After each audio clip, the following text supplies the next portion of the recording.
Samsung monitor no sound. In this video, I'll show you how to fix Samsung monitor no sound. So first, go ahead and check your connections. Ensure the HDMI or display port cable is properly connected. If using external speakers, confirm the audio cable is plugged into the correct port.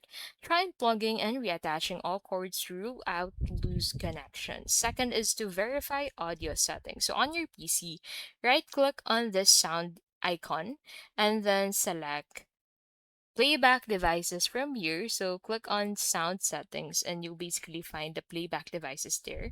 So set your Samsung monitor as the default audio output in here, and then make sure the monitor's volume is not muted and is turned up.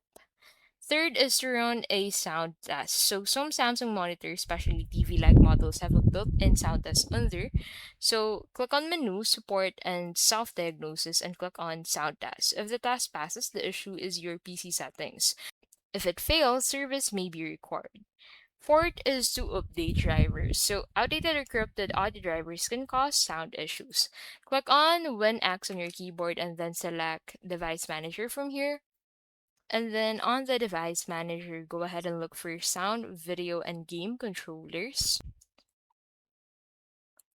And then from here, go ahead and update the driver which needs to be updated. And lastly, you can go ahead and try another device. You connect the monitor to a different PC or laptop. If sound works there, the issue is with your original computer settings. If not, the monitor speakers may be faulty. And that is how you can basically fix Samsung monitor no sound.